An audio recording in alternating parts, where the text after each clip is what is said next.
You gotta be fucking kidding me. This is the dumbest thing I've ever heard. And that's saying a lot coming from Mikki. Has laser eyes, it's called eyes, right? They have eyes on there that's reading every card, and the shuffling machine, you think it's shuffling randomly. It's not. It's putting all those cards in a certain position.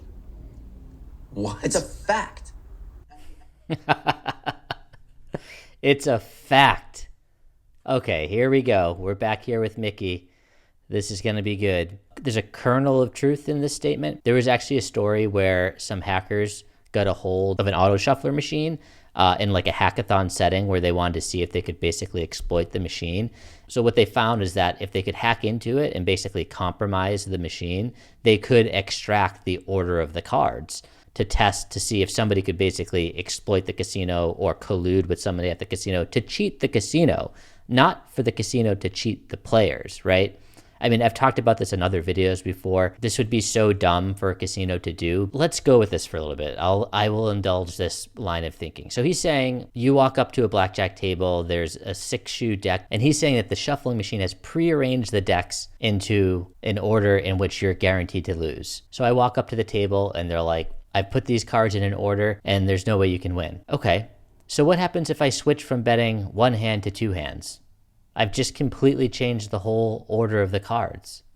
What if I decide I want to stay on a 15 instead of hit? All the cards are now in a different order. What if I switch between 3 hands to 1 hand to 2 hands? What if someone else comes and sits down next to me? What if they switch up the number of hands they play? What if their wife sits down and says, I want to play a hand, and then she gets up and goes shopping? All of these statements are the flimsiest of arguments that literally fall apart with one simple line of questioning. I don't understand why people interviewing him do not challenge him at all on these statements. So are they all doing that then? Every casino cheats. Yeah. In ways that, so when I first started saying it, people were like, nah, casinos don't cheat. They don't have to. They have an edge, right? Yeah. Let me make this so painfully obvious. All right. He's going to make this so painfully obvious. Finally, we're going to get some evidence. You familiar with Baccarat? Let's see what it is. Yeah, of course. Right, Steve loves Baccarat. Yeah, he goes crazy. The game is virtually 50-50, right? Yeah. It's like a slight variance. It's like 49 and change, whatever. Call it 50-50 for each, right? That means that you should win half your hands, lose half your hands. Yeah, that never happened. It means you should win half your sessions, lose half your sessions. Then why does everybody who plays Baccarat always lose everything every time? Okay. This is the argument. You gotta be fucking kidding me. This is the dumbest thing I've ever heard. And that's saying a lot coming from Mikki. Where do I even begin? So his argument, let me get this straight, is that you're playing a game with a small house edge, which is essentially 50-50 minus a small percentage. He's saying that his overwhelming evidence that's so painfully clear, if they don't win or lose exactly 50% of the time, that the casinos are cheating. This is literally the dumbest thing I've ever heard. If you flip a coin, it's a 50-50 chance that you're gonna get heads. Have you ever flipped a coin, say 2, 3, 4, 5 times in a row, and it's come up heads twice? Were you cheating? This is like, I don't know, 6th grade math. There's something called standard deviation. You will deviate from the specific probability in the short term, but over time you will revert to the average. And in fact, this is why casinos exist, because people can sit down and they can win in the short term. In the long term, you're probably not going to win because over time, you're going to revert to the mean. So this was his smoking gun of evidence.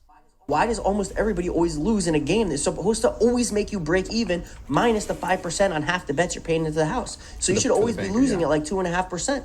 So for every $100, you should be losing $2.50. But instead, for every $100, everyone loses $100. So first off, saying everybody always loses, I mean, that's just a stupid statement in itself. This is what I don't get about Mikki, is that he's saying that casinos are putting cards in order so that you cannot win. So I don't know why he says every casino cheats, yet he still goes and gambles at casinos. That seems a bit strange or just dumb. I would honestly love to talk to Mikki. If anybody knows him and can put him in touch with me, look, I hope that he's cracked the code and he's winning millions of dollars from something that he's figured out. And I would love to believe that. It's just, he's giving no evidence whatsoever. And the examples that he is giving are so like juvenile that I just can't take it seriously. But I would love to talk to him. And believe me, I can be convinced. If he could show me any sort of evidence, I would be happy to believe his allegations.